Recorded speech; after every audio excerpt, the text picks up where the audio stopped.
Airplane food has long been a subject of curiosity and critique among travelers. From its taste to its preparation methods, there are several aspects to consider. This video delves into the details of airplane food, shedding light on the reasons behind its reputation and the intricacies of its preparation.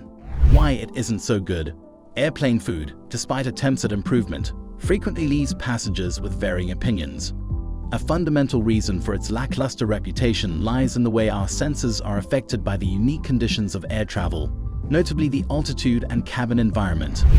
As an aircraft ascends, the atmosphere becomes thinner and the air pressure decreases. This change in pressure affects our taste buds and olfactory receptors, which play a crucial role in our ability to perceive flavors. Additionally, the dry air inside the cabin can contribute to a feeling of dehydration, further impacting our sense of taste. The combination of reduced air pressure and dryness on board has the effect of dulling taste perception. Certain taste sensations, particularly those related to saltiness and sweetness, become less pronounced at higher altitudes. This phenomenon can lead to dishes that might have been enjoyable and well seasoned on the ground tasting notably bland or lacking in flavor at cruising altitude. Furthermore, the way our taste buds respond to these altered conditions can vary from person to person, contributing to the mixed reviews that airplane food often receives.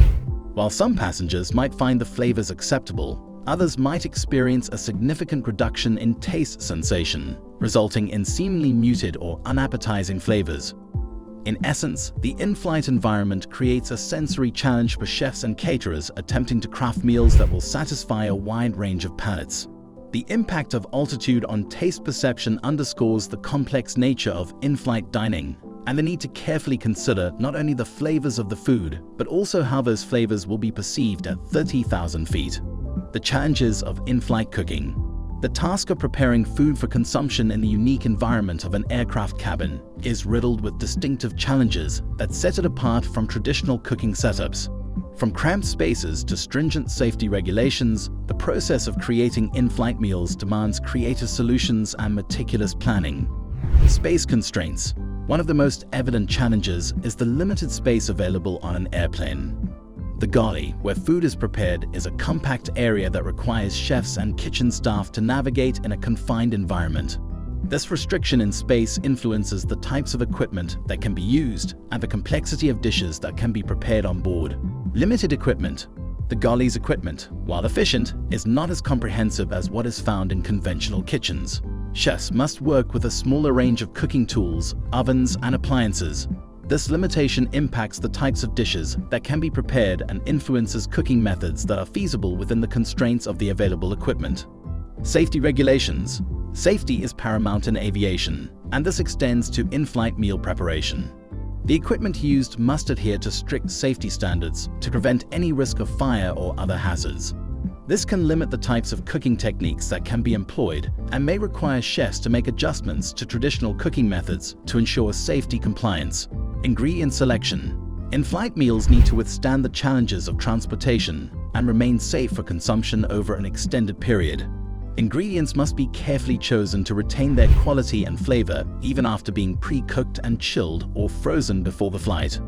This often involves using ingredients that can withstand reheating without becoming overcooked or losing their texture. Packaging and presentation.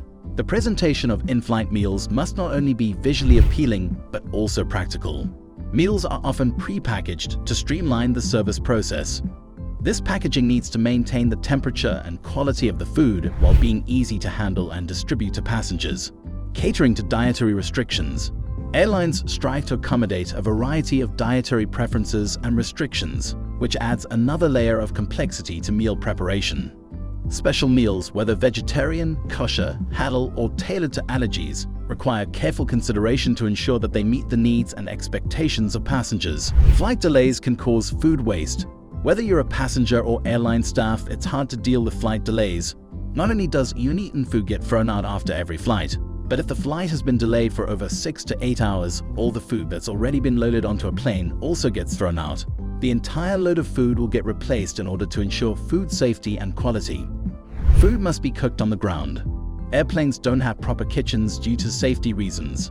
Instead, the food is mostly prepared on the ground prior to the flight and can only be reheated once on board. The cabin crew must then use a convection oven that blows hot, dry air over the food that needs to be heated up. Some of the newer models have steam ovens, which are better for keeping food moist.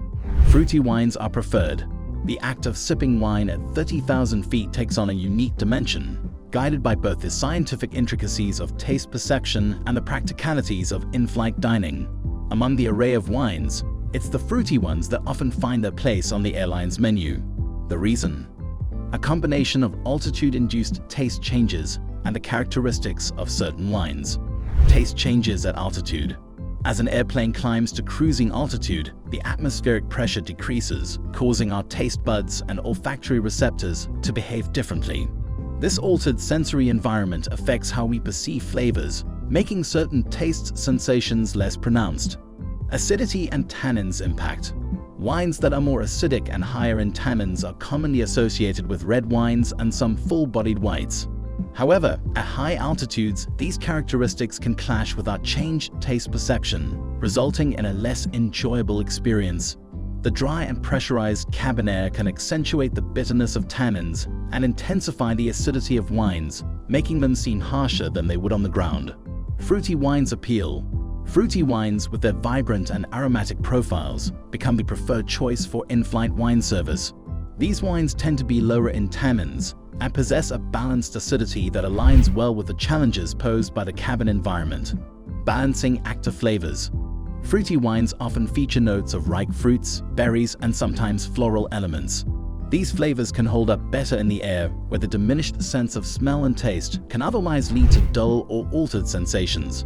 The intensity of fruity aromas can break through the altitude-induced barriers, providing a more enjoyable and satisfying drinking experience. Not eating on the plane can be bad for your health. Make sure you don't go hungry during a flight. Neglecting to eat during your journey could cause your blood sugar levels to drop, making you feel weak and shaky. This can also lead to headaches and changes in mood. It won't help you fight jet lag either if you're traveling to a different time zone. It can actually worsen its effects. You consume way more calories on a flight than you normally would. The average British passenger consumes more than 3,400 calories between check-in before departure and arrival at their destination, according to one estimation. We imagine this isn't much different for passengers in other countries, and if anything, higher for Americans. This has been attributed to multiple factors, including higher salt and sugar in airplane food as a result of the decrease in taste perception, the fact that people tend to eat more when watching a movie or TV show, as they are wont to do on a flight, and just plain old boredom. Sauce is the way to go. Not only does the dry air at the high altitude dry out your sinuses, it also dries out your food. Sauce-based dishes, such as pastas and curries, do better as in-flight meals due to the fact that they are moist by nature. That's why most airlines tend to have saucy dishes, and why you should try to order them where you can. Menus are planned very carefully for financial reasons. A lot goes into all that planning, down to every single ingredient. American Airlines famously saved $40,000 a year in 1987 by getting rid of just one olive from their salads. According to Delta Airlines, 60% of the cost of each meal is because of the actual entree, while appetizers make up 17%, salads 10%, and desserts account for 7%. Delta saved $250,000 a year by shaving just an ounce from their steaks, and similar to American, removed a single strawberry from their in-flight salads, served in first class on domestic routes, for savings of $210,000 a year. Airplane food's reputation is influenced by a complex interplay of factors, from the impact of altitude on taste to the limitations of in-flight cooking.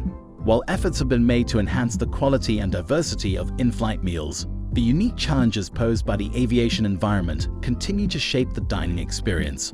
As travelers take to the skies, understanding the nuances of airplane food preparation offers insight into the intricacies of meeting passengers' needs at 30,000 feet.